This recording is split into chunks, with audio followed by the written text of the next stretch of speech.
Optimism isn't sunshine and rainbows. It's fixing things, changing the way we fix things. It's running the world on smarter energy. Because if optimism never stops, then change can't either. GE Vernova, the energy of change. This podcast is brought to you by Carvana. Carvana makes car selling fast and easy from start to finish. Enter your license plate or VIN and get a real offer in seconds, down to the penny. If you accept, Carvana will come pick up your car from your driveway. Or you can drop it off at one of our car vending machines. Either way, you get paid instantly. It's fast, transparent, and 100% online. Car selling that saves your time. That's Carvana. Carvana. Pickup fees may apply. The Rita Cosby Show on the Red Apple Podcast Network. Breaking news. And tonight on the Rita Cosby Show, boy, we have a lot to talk about on a Friday night. We're, of course, going to get to the meeting of capitalism versus socialism. Donald Trump meeting socialist Zohran Mamdani, the mayor-elect of New York, in the Oval Office. And the meeting was certainly an interesting one. I have some mixed feelings. We'll talk about that tonight because it certainly was interesting to see the two of them. I give President Trump a lot of credit for meeting with a whole bunch of different people. Listen, he's met with Kim Jong-un. He can certainly meet with Zohran Mamdani. And we'll see where the meeting goes from here. We're going to play some of the highlights. And I want to get your take on what the strategy was for both men and where the relationship goes from here and what it means also, of course, for New York. 1-800-848-9222. 1-800-848-9222. And there are people out there protesting, some far left groups out there protesting. They're not happy that Zohran Mamdani met with President Trump. They also want to keep putting pressure on the city and on President Trump. So it's interesting. There's a lot of different layers tonight and lots of dynamics. 1-800-848-9222. 1-800-848-9222. And also the other big news that just came in, the other political bombshell, Marjorie Taylor Green is saying she is resigning, that she will leave office on January 5th. And she, of course, had recently a big falling out with President Trump over a number of issues, including the release of the Epstein files. President Trump and her going back and forth. President Trump branded her as a traitor and also said that he's going to put challengers against her next year. And that obviously was something she saw the writing on the wall and didn't want to go up against a candidate backed by Donald Trump. She knows that that would have been very hard to beat. And putting out a statement on video and also a paper statement a little bit ago, here she is putting out a video statement explaining why she has announced just a few moments ago she is resigning. My only goal and desire has ever been to hold the Republican Party accountable for the promises it makes to the American people and put America first. And I have fought against Democrats' damaging policies like the Green New Deal, wide open, deadly, unsafe border policies, and the trans agenda on children and against women. With that has brought years of nonstop, never-ending personal attacks, death threats, lawfare, ridiculous slander and lies about me that most people could never withstand even for a single day. It has been unfair and wrong, not only to me, but especially to my family, but it's been wrong to my district as well. I have too much self-respect and dignity. I love my family way too much. And I do not want my sweet district to have to endure a hurtful and hateful primary against me by the president that we all fought for, only to fight and win my election while Republicans will likely lose the midterms, and in turn be expected to defend the president against impeachment after he hatefully dumped tens of millions of dollars against me and tried to destroy me. It's all so absurd and completely unserious. I refuse to be a battered wife, hoping it all goes away and gets better. If I am cast aside by the president and the MAGA political machine and replaced by neocons, big pharma, big tech, military-industrial war complex, foreign leaders, and the elite donor class that can never, ever relate to real Americans, then many common Americans have been cast aside and replaced as well. There is no plan to save the world or a 4D chess game being played. When common American people realize and understand that the political industrial complex of both parties is ripping this country apart, that not one elected leader like me is able to stop Washington's machine from gradually destroying our country, and instead the reality is that they, common Americans, the people, possess the real power over Washington, then I'll be here by their side to rebuild it. Until then, I'm going back to the people that I love, to live my life to the fullest as I always have, and I look forward to a new path ahead. I'll be resigning from office with my last day being January 5th, 2026, and I look forward to seeing many of you again sometime in the future. May God bless you all, and may God bless America. Wow, long statement there from Marjorie Taylor Green. And it's interesting because she's going up, she said, the war complex. I mean, it's not like President Trump was one of those people pushing for war. This is sort of the commander in peace. I mean, that's what's interesting. So she obviously doesn't want, the president to intervene in any shape or form when it comes to, I guess, Russia, Ukraine, or a whole bunch of other different things. She also wanted all the Epstein stuff out. And President Trump has just agreed, obviously, to have all that out. He signed off on that bill. So it will be coming out in about 30 days. So it's an interesting dynamic. And as the Democratic Party is clearly reshaping, obviously, there will be changes on the GOP side. But boy, oh boy, back to the crazy meeting at the Oval Office, guys. President Trump meeting with Democratic Socialist Mayor-elect Zohran Mamdani. It was a meeting that a lot of people wondered, would they ever see? Would it ever happen? Would they ever get along? Would they erupt? Would President Trump do like what he did with Zelensky? Because remember when President Zelensky said a few things that the president didn't like? And then the president's like, whoa, whoa, whoa, whoa, whoa, whoa, whoa. You're not holding the cards. And he publicly scolded him. You didn't see Mamdani trying to get the better of President Trump. He kind of left his fascism, socialism, socialism, communism, those aspects sort of out of the White House. He came with a more of a congenial, even though he still didn't answer the questions. And we're definitely going to get to that because he still has that snake oil salesman view of so many things. He still would kind of try to slide away at a lot of questions. But here, first off, is President Trump saying why he took the meeting and why he believes there is something that they can talk about, he and Mamdani. We've just had a great meeting, a really good, very productive meeting. We have one thing in common. We want this city of ours that we love to do very well. And I wanted to congratulate the mayor. He really ran an incredible race against, a lot of smart people, starting with the early primaries against some very tough people, very smart people. And he beat them easily. And I congratulated him. And we talked about some things in very strong common, like housing and getting housing built and food and prices. And the price of oil is coming way down. Anything I do is going to be good for New York. If I can get prices down, that's good for New York. And we've got them down, way down from last year. We have, as you know, I've been saying to a lot of people, Walmart said that Thanksgiving this year is exactly 25% less than last year. So that's good for New York, good for everybody. But I just want to congratulate. I think you're going to have, hopefully, a really great mayor. The better he does, the happier I am, I will say. There's no difference in party. There's no difference in anything. And we're going to be helping him to make everybody's dream come true, having a strong and very safe New York. And congratulations, Mr. Mayor. Thank you, Mr. President. Thank you. I appreciate it. Wow, that was an interesting meeting. It was very fascinating. And earlier, John Catsimatidis and I had talked with Laura Trump, and she said this is typical, of her father-in-law, meeting with everybody, talking to everybody, giving everybody a chance, and let's see where it goes.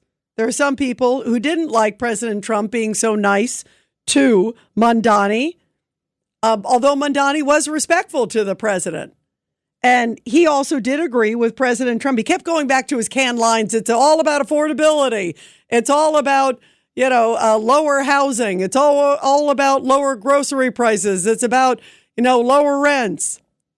No matter what you asked him, that was almost the answer, no matter what. And here he is, how he described the meeting with President Trump, who, remember, he did call a fascist. He said he's going to be Trump's worst nightmare, but he acted like a pussycat in the White House today. Thank you. I appreciate it. Please. I appreciated the meeting with the president, and as he said, it was a productive meeting focused on a place of shared admiration and love, which is New York City, and the need to deliver affordability to New Yorkers, the 8.5 million people who call our city their home, who are struggling to afford life in the most expensive city in the United States of America.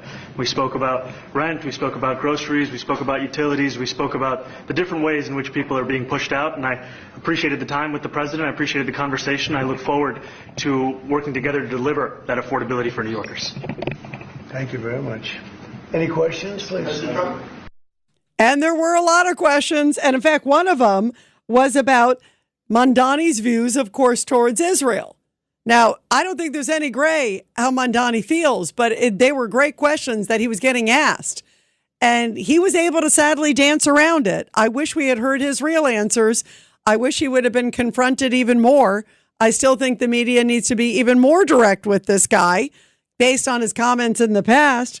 But here it is, Mamdani getting asked about his views on Israel at the Oval Office meeting with President Trump. Mr. President, and you did the piece in all the 9 months around the world. I would like to ask Mr. Mamdani, you accused the U.S. government of committing genocide in Gaza while President Trump was working on peace. Why that? I've spoken about the Israeli government committing genocide, and I've spoken about our government funding it. And I shared with the president in our meeting about the concern that many New Yorkers have of wanting their tax dollars to go towards the benefit of New Yorkers and their ability to afford basic dignity.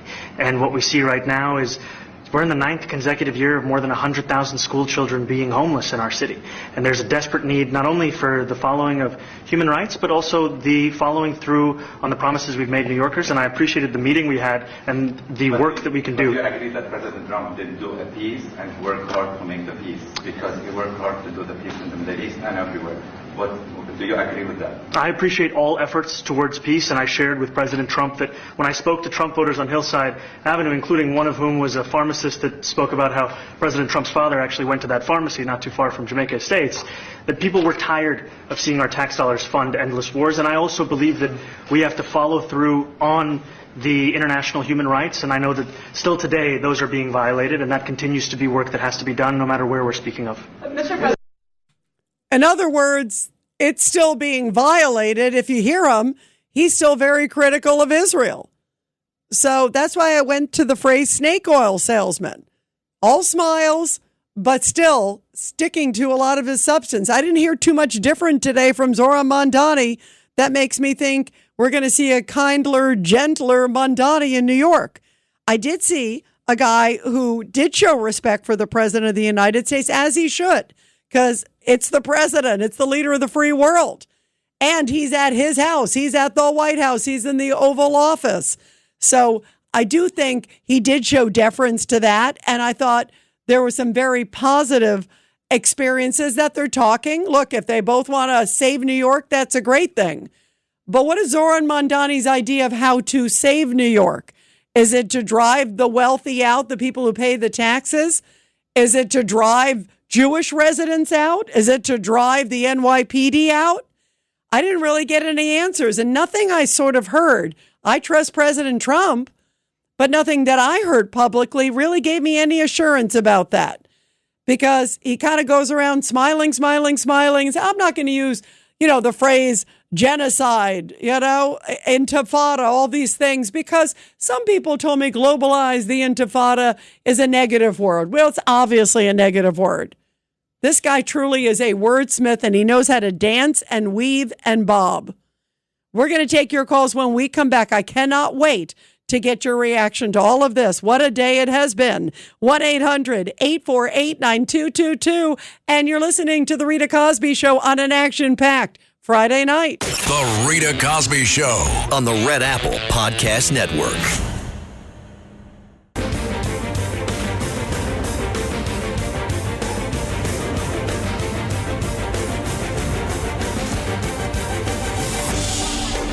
It's the Rita Cosby Show. And let's go to your calls. We're talking Marjorie Taylor Green, of course, the big Mamdani Trump meeting, and so much more. 1-800-848-9222. Let's go to Norm on line 5. Norm, your thoughts tonight, my friend. My thoughts tonight are I have been from the beginning 100% a Marjorie Taylor Green fan, okay? I saw Marjorie Taylor Green speak when Trump was indicted the first time. He had to appear at the Bragg courthouse. Marjorie Taylor Green came. I mean, she's from Georgia. She came to New York here.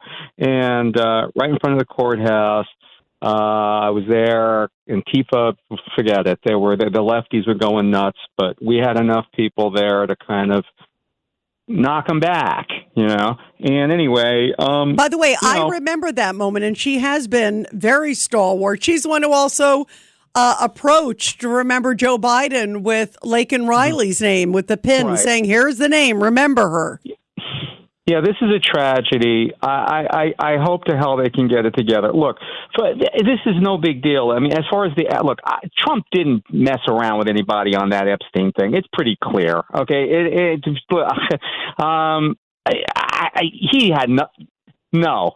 Okay, I don't get that vibe off of the man. By the way, don't. I don't get it for a number of reasons. First off, I don't get it for one, just because, yes, I know President Trump.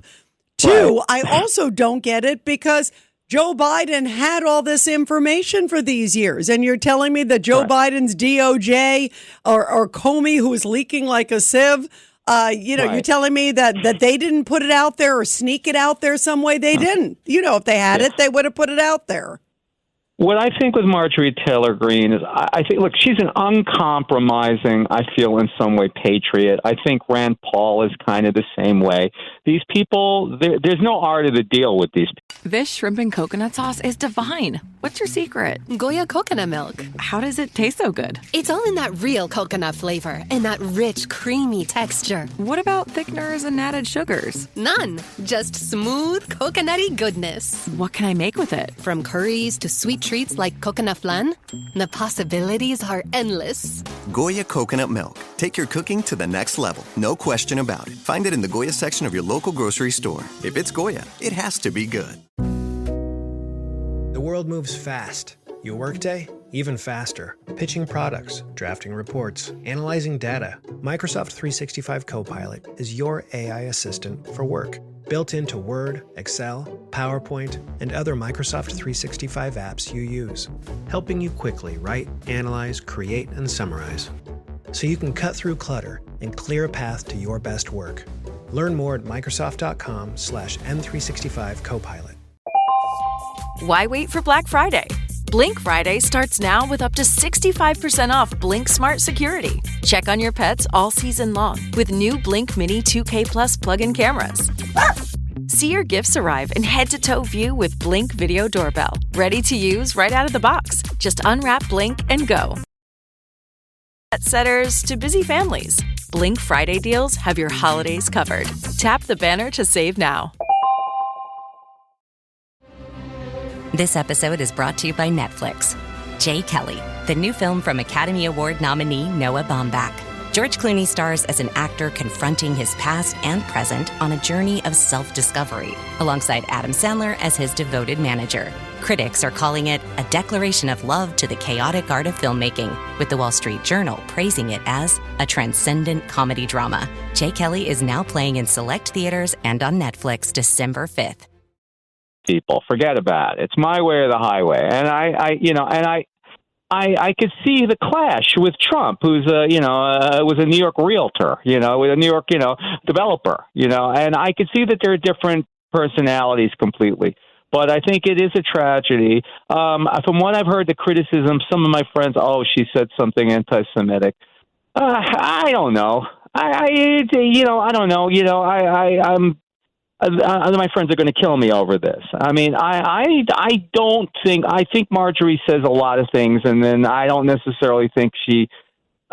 I don't know. I don't consider Marjorie Taylor Green an anti-Semite. Well, what I will say is what you said there at the end, that maybe this will bold over.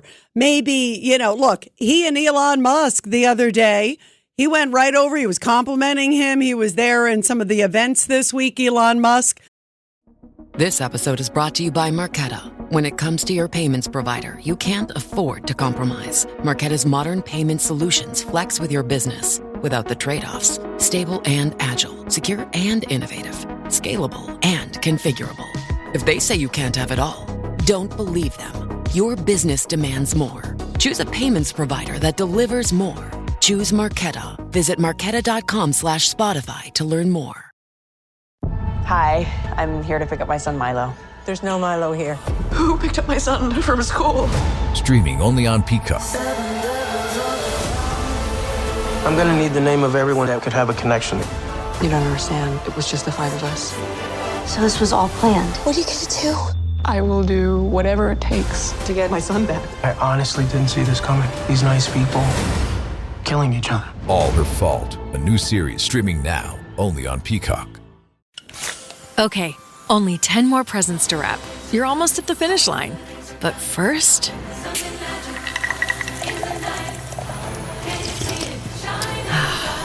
there, the last one. Enjoy a Coca-Cola for a pause that refreshes. Grabbing the holidays by the boughs with Duluth. Step 1. Hire a mall Santa to handle snow removal. Ho, ho, ho! My sciatica. Step 2. Hit Duluth Trading and load up on fire hose pants, buck naked underwear, pocket pack bibs, free swinging flannel, and all kinds of ingenious gear you won't find anywhere else. Grab the holidays by the boughs and shop Duluth Trading. Online and in-store. And they obviously had a very bitter split. Maybe this is temporary, but she says she's out. The Rita Cosby Show on the Red Apple Podcast Network.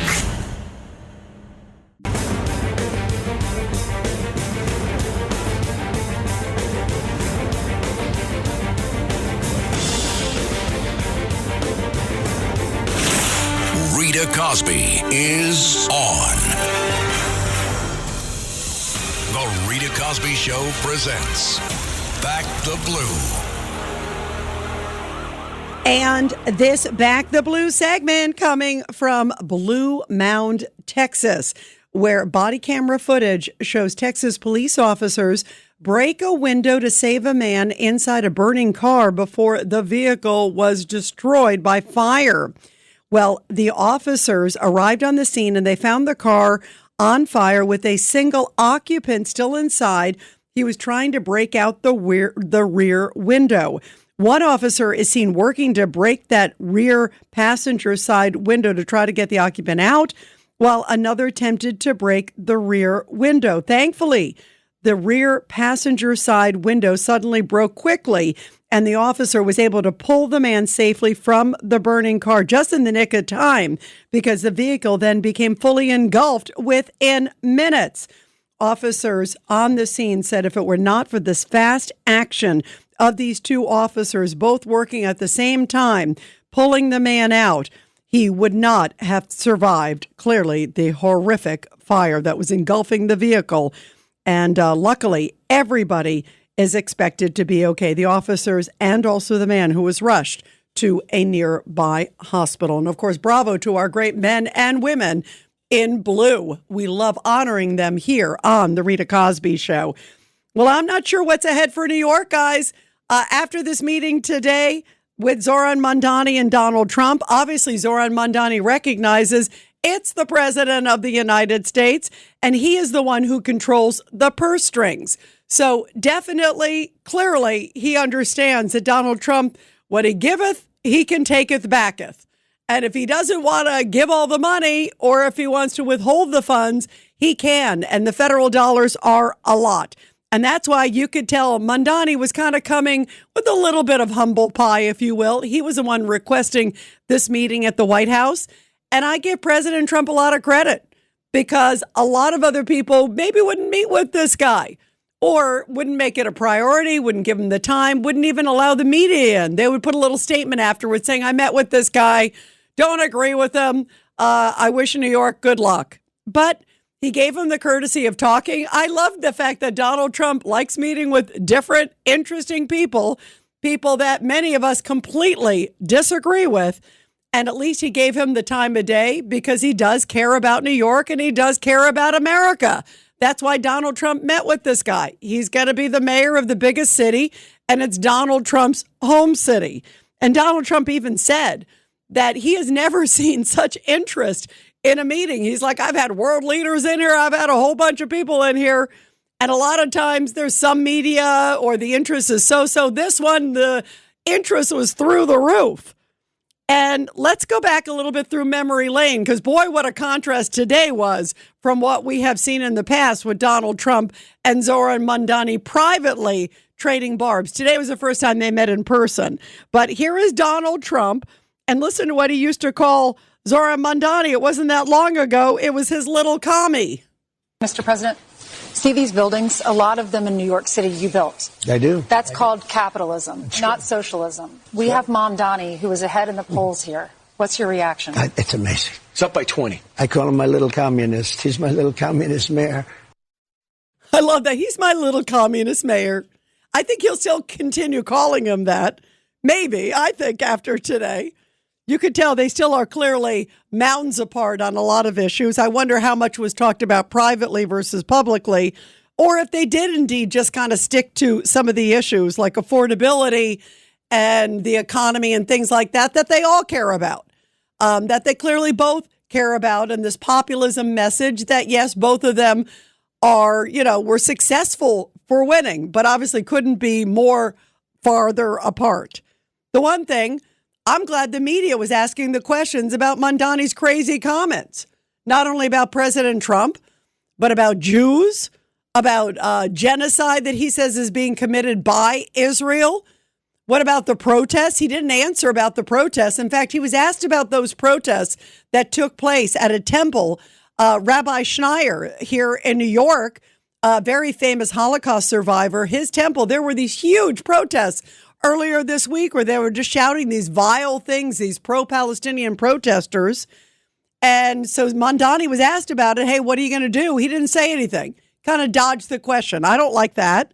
We need to get answers on that. So I still don't know. It's still a big question mark what's in store for New York. But I will say it was an interesting meeting and certainly one for the record books.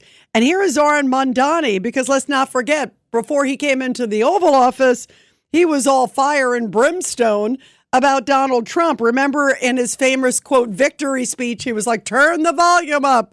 Can you hear me, President Trump? He was arrogant. He was full of himself. He was cocky.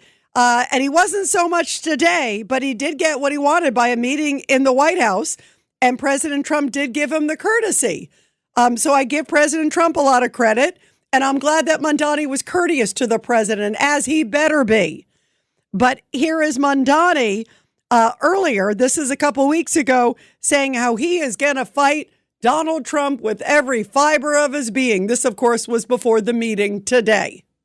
Look, Donald Trump ran on 3 promises. He ran on creating the single largest deportation force in American history. He ran on going after his political enemies, and he ran on lowering the cost of living. If he wants to talk to me about the third piece of that agenda, I will always be ready and willing. But if he wants to talk about how to pursue the first and second piece of that agenda at the expense of New Yorkers, I will fight him every single step of the way.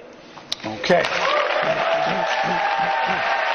Short rebuttal from That was him, Mamdani, in one of the debates. If Donald Trump wants to talk to me. And today was Mr. President. Nice to see you, Mr. President. Nice to see you. And here is Donald Trump, because it was interesting in the meeting today. I wanted to play this because there were a couple little points where you could hear Donald Trump was incredibly cordial to him. More than I would have been, but Donald Trump certainly knows the art of the deal better than anybody. So here is Donald Trump. And at one point, he said, yeah, there still are areas clearly where they don't see eye to eye. Listen to this moment in the meeting today. There will be topics that we disagree on. I think we'll probably come to a conclusion. And Ultimately, he'll convince me, or I'll convince him. It's for the good of New York. Ultimately, it's for the good of New York. I don't care about affiliations or parties or anything else. I want to see if this city could be unbelievable. If he could be a spectacular success, I'd be very happy. And that's an incredible statement to hear him say if he could be a success. I'm not so confident that Zohran Mamdani can be a success. And I say that because I believe he is a true believer. This is not sort of somebody who, maybe has some crazy ideas. He's inexperienced. Yes, all of those things. He's 34 years old. Didn't really have any professional career until he got a meeting to the Oval Office. And I will say that is extraordinary. As President Trump said, his victory was extraordinary in and of itself. But some of his beliefs, I still believe, are downright dangerous. And I didn't hear anything today from Zohran Mamdani that was backing away from it. So maybe this is the short, hi, I'm going to give you the courtesy to meet you, the honeymoon period. But there will be moments where President Trump is going to say, Zohran, you shouldn't be arresting Netanyahu. Zohran, how can you let all these Jewish residents feel harassed and threatened? Zohran, why are you canceling the strategic response group that answers to all these protests? So this may be just a little brief honeymoon period. And then when the marriage gets going, things go kaput. But anyway, here is a reporter asking President Trump. This I thought was interesting. He's a lot more optimistic than I am, President Trump. Maybe that's why he's the president of the United States. But here he is. And he's asked, what do you think about the future of New York under Zohran Mamdani, essentially? Listen to this. Okay, how about you? Go ahead, please. You're a billionaire. You have a different address nowadays than you used to. But you used to call New York City home. Would you feel comfortable living in New York City under a Mamdani administration? Yeah, I would. I really would. Especially after the meeting. Absolutely. What makes you comfortable? We agree on a lot more than I would have thought. I think I want him to do a great job, and we'll help him do a great job. He may have different views, but in many ways, we were discussing when Bernie Sanders was out of the race, I picked up a lot of his votes, and people had no idea because he was strong on not getting ripped off in trade and lots of the things that I've practiced and been very successful on, tariffs, a lot of things. Bernie Sanders and I agreed on much more than people thought, and when he was put out of the race, I think quite unfairly, if you want to know the truth, many of the Bernie Sanders voters voted for me. And I felt very comfortable, frankly, in seeing that and saying that. And, it just turned out to be a statistical truth. But, no, I feel very comfortable. I would feel very, very comfortable being in New York, and I think much more so after the meeting. Yes, please. That's interesting. What do you guys think? 1-800-848-9222, 1-800-848-9222. Let's go to Susan in Corning on line 1. Susan, your thoughts? Oh, my word. Listen, I got a lot of good input from your show tonight with Man Divine and all the input, because at first, when you hear President Trump and just like almost like just extolling the Mamdani's virtues, but isn't it maybe just a little bit keep your friends close to your enemies closer, and how he has President Trump, and I only kind of got this through listening to your show because Amanda was saying and you were saying like how President Trump, when he's with the people that he is most skeptical of, like the Turkey guy, what's his name? Erdogan. Erdogan. Yeah. That he's like very gives them a lot effusive, of a lot of attention, a lot of love, deference. Exactly. And I felt like, but I didn't.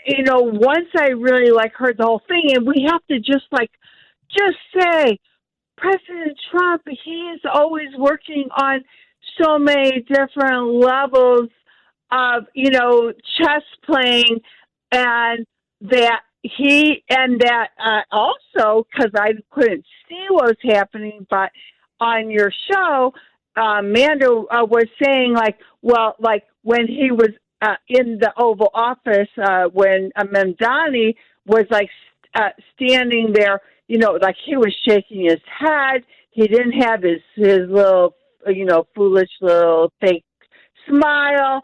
And I mean, I just think President Trump was playing this like a fiddle. And that he actually put Mamdani in a box because he did give those little things like, well, as long as he does, you know, I'll go along with it. And as long as he does this or that, then we're going to be friends. And so I think it set the stage. See, what do you think? I do too. I will say, everybody does things differently. He is the president of the United States, and I definitely trust President Trump. I would have thrown out a few lines out there saying, and I thought he might do this, saying we're going to get along great as long as he does X, X, and X. I didn't hear sort of the X, X, and X, but I think this was President Trump's way, like you said, of ingratiating himself, if you will. So, you know, people watching saying, wow, you know, maybe Mamdani's followers going, God, wow, you know, President Trump, you know, he's willing to talk with you. He's willing to listen to you. And that maybe this is his way to get things, you know, nice. So if things go sour, and I think they will at some point, if Mamdani does even, you know, 1/10 of his campaign promises, then he throws the hammer at him and says, listen, I gave him a chance. You know, I gave him the, you know, respect of an incoming New York City mayor. I'm giving him the opportunity. He, you know, kept it cordial. He said, listen, I've been nice to you when I thought you were going to do these things.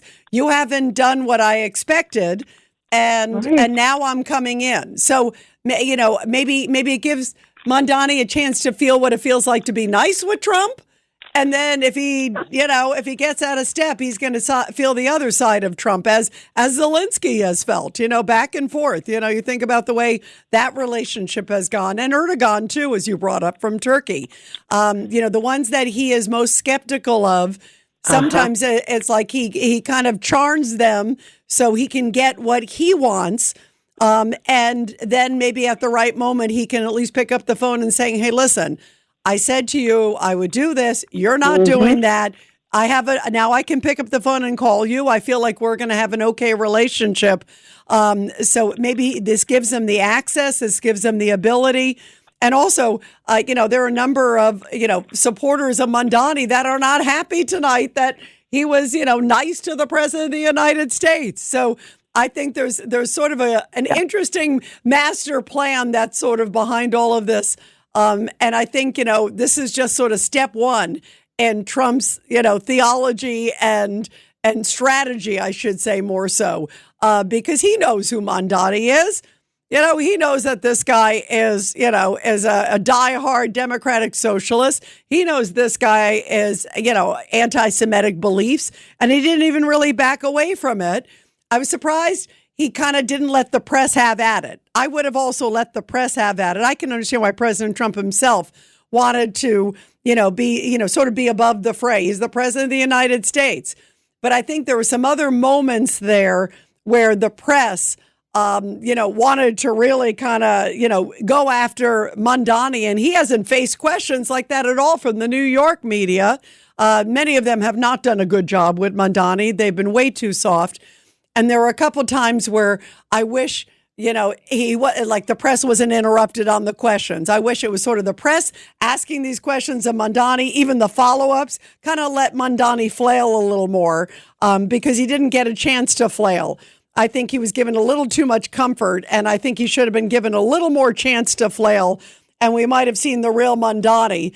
And that wouldn't have been, you know, President Trump's fault. President Trump would have said above the fray and been, you know, let the press do the job. The real press finally asking questions, because at least they did ask some hard questions, but Mamdani danced and weaved, and there wasn't really time for follow-ups. And I wish that had happened, because I would have been curious to see how he would have handled it. And also to see President Trump's reaction if he sort of blurted out something that we know he's thinking, but maybe didn't get a chance to come back with the follow-up word salad answers. So I think there were some opportunities that I would have liked to see more of. But we'll see. Maybe this is just round one of a very interesting boxing match. And it's just the opening mark where they say hi. We were talking about this earlier. But when the real match happens, maybe Mamdani, this kind of lets down his... I use Shipt same-day delivery to stay connected with my sister during the holidays. She lives across the country. Shipt has tons of stores to order from. Groceries from Albertsons, crafts from Michael's, even pet supplies from PetSmart. The list goes on. So when we have long-distance movie nights, I turn to Shipt to get face masks, snacks, and everything else we need delivered to her and to me same day. Download the app or visit Shipt.com. That's SHIPT.com. You don't technically need this car. You say that out loud to yourself. You say, I have no space. You say, I'm just looking. Then you click. Then you zoom in on photo number 87 and whisper, oh no. Then you text a friend, the one who always enables you. You say to yourself, this is the last one, knowing it is not. You don't need this car. But maybe, just maybe, this car needs you. Bring a trailer.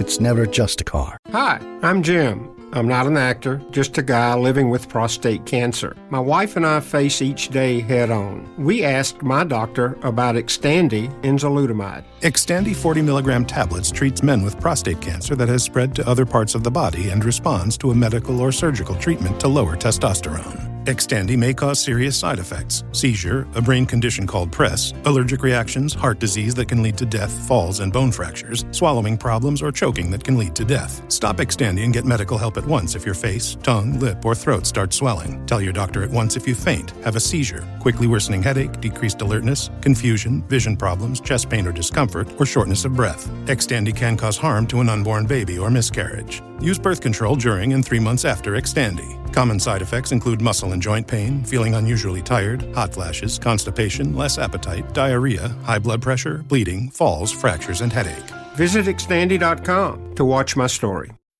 At IKEA, your dreams can come true.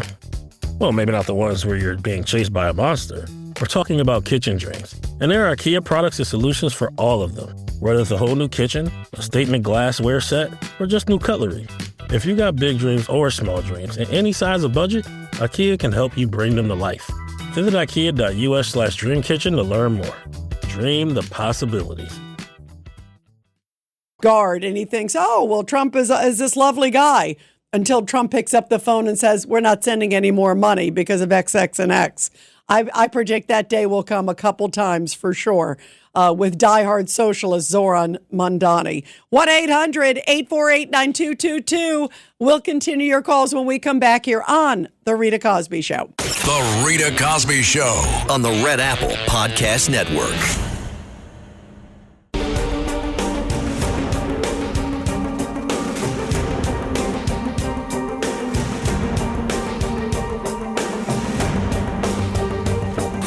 This is The Rita Cosby Show.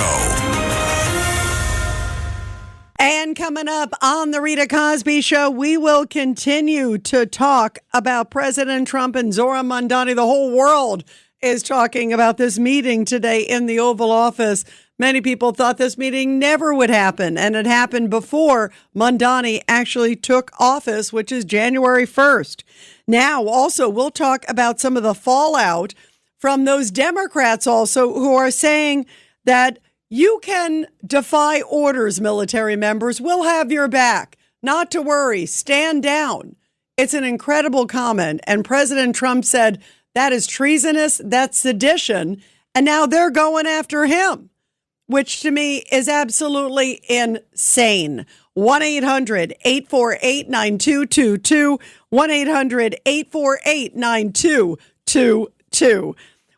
What are your thoughts and what is ahead for now this relationship with Mamdani and Trump? Do you think they're going to be bosom buddies, or is this all one big great game by President Trump? Let's go to Joaquin in Pennsylvania, line 1. Go ahead, Joaquin. Rita, you're not giving me much time tonight. I am with Judge Weinberg. I really was not a happy camper when I heard everything that went on, because I believe that he legitimized Mamdani way too much. And he should have really made clear that we do not submit to international rule. and a lot of these things. So I'm just really pretty disappointed. And, when he says he hopes he's successful, I understand what he's trying to say, but the problem is that if he's successful in, his policies, then we got a problem. And another thing, too, when it comes to the way Trump has been towards foreign leaders, that's a different story because you're dealing with people who are leaders of a sovereign nation. They're not under your control. Yeah, no, by the way, I hear you, Joaquin. I have mixed feelings. I mean, I understand where you're coming from. I wish he had kind of put Mamdani in his place a little, but maybe this is part of a big master plan. Thanks for listening to The Rita Cosby Show. You can hear The Rita Cosby Show weeknights at 10 on 77 WABC. If you like the podcast, share it with your friends and listen anytime at WABCRadio.com and download the WABC Radio app. Hit that subscribe button on all major podcast platforms. Plus, follow WABC on social on Instagram, TikTok. Discover Mercer Lab's Museum of Art and Technology in New York City, where creativity meets innovation. This holiday season, immerse yourself in a world of interactive exhibits, digital masterpieces, and unforgettable experiences. Whether you're with family, friends, or exploring solo, Mercer Labs invites you to see art and technology in a whole new light. Get your tickets now at mercerlabs.com and redefine your museum experience.